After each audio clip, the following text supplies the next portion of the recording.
Welcome to Philosophy Decoded, where we explore timeless wisdom for modern life. Let's decode today's philosophy. You're scrolling right now. The algorithm feeds you content. You watch, you react, you scroll more. The content feels real. The outrage feels justified. The opinions feel like yours. But what if everything you're seeing is designed to keep you engaged, not to show you reality? What if the algorithm is showing you shadows, not truth? Plato wrote about this exact problem 2,500 years ago. He called it the cave. The Wachowskis made a movie about it in 1999. They called it The Matrix. Same idea, same warning, different metaphor. Both are asking the same question. What if the reality you're experiencing right now isn't real? What if you're being shown a carefully constructed version of the world designed to keep you passive and controlled?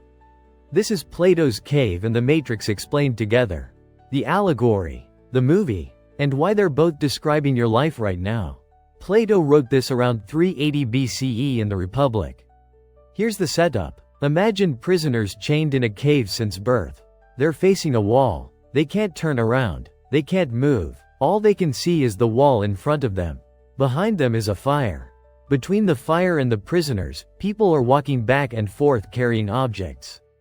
The fire casts shadows of these objects onto the wall. The prisoners watch these shadows. They think the shadows are reality. They give the shadows names.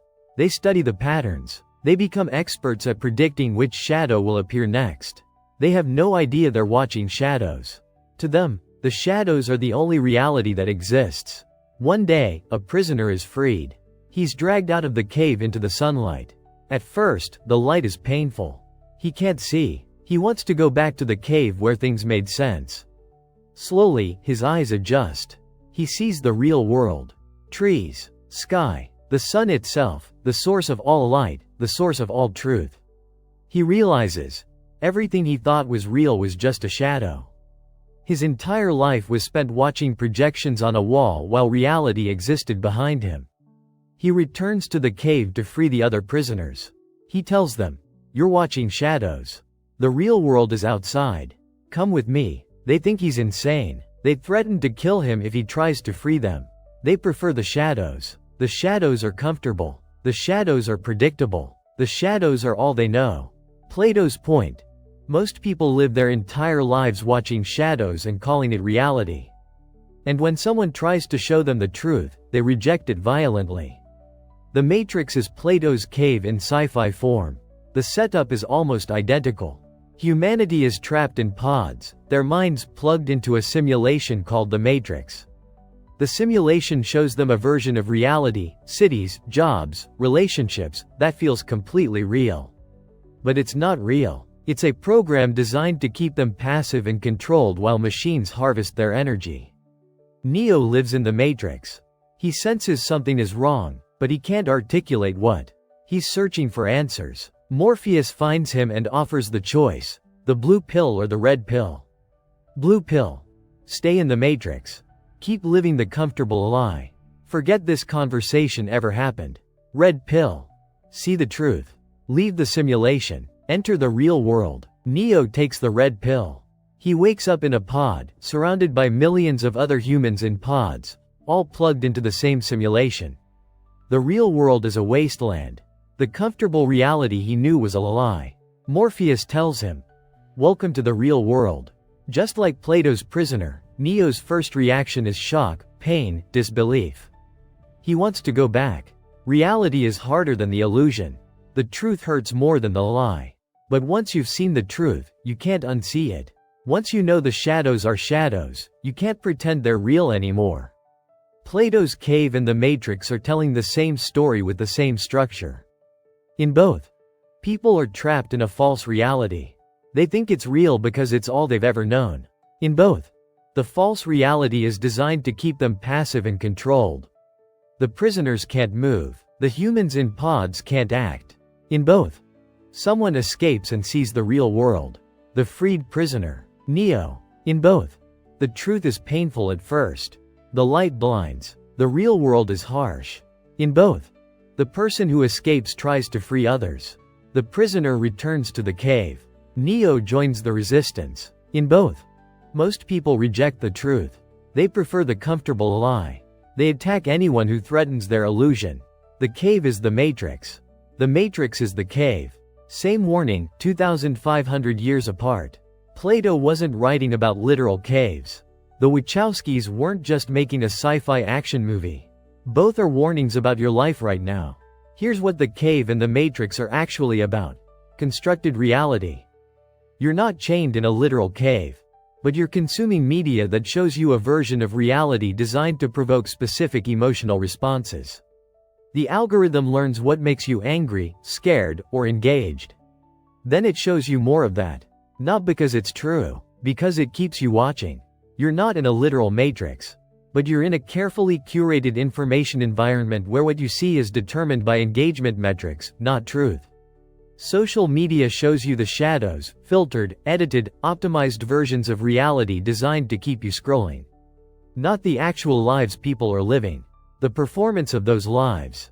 News shows you the shadows, selected stories, specific framings, narratives designed to confirm what you already believe and keep you watching. You think you're seeing reality. You're seeing shadows, projections, simulations, designed to keep you passive, distracted, and controlled. Plato and the Wachowskis are both asking, when was the last time you questioned whether what you're seeing is real? Here's the part both the cave and the matrix get right. Waking up hurts. The freed prisoner's eyes burn in the sunlight.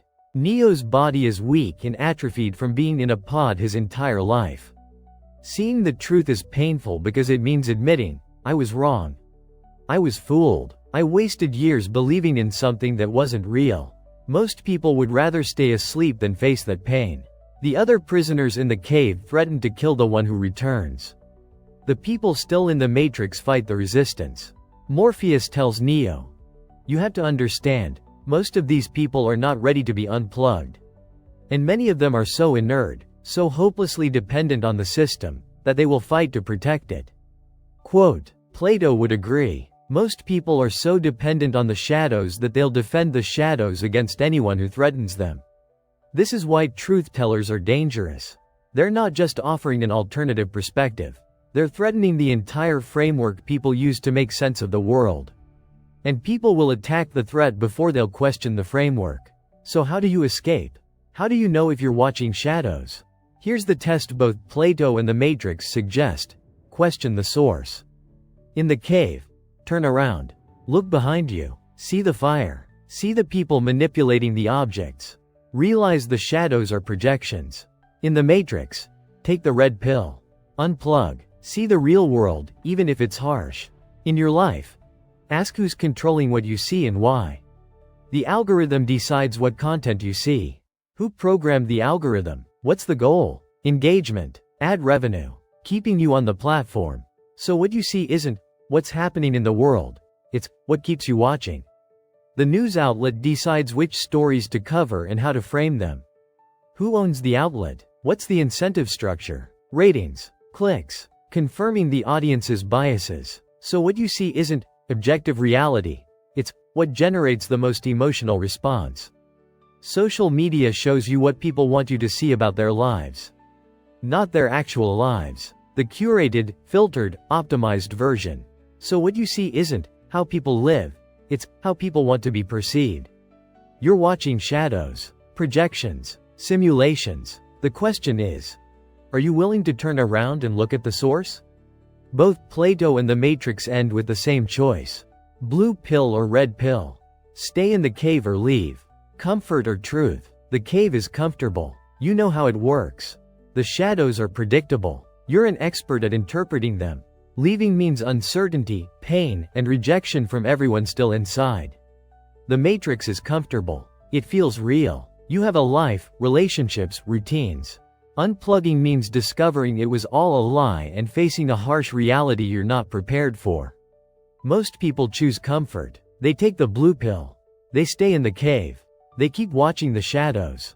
And they attack anyone who suggests the shadows aren't real. But once you've seen the truth, once you've turned around, once you've unplugged, you can't go back.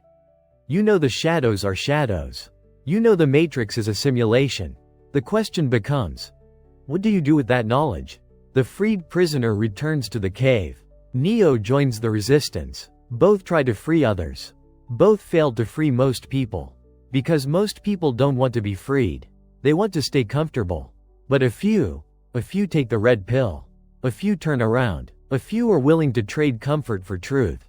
Plato wrote The Cave for them. The Wachowskis made The Matrix for them. This episode is for them.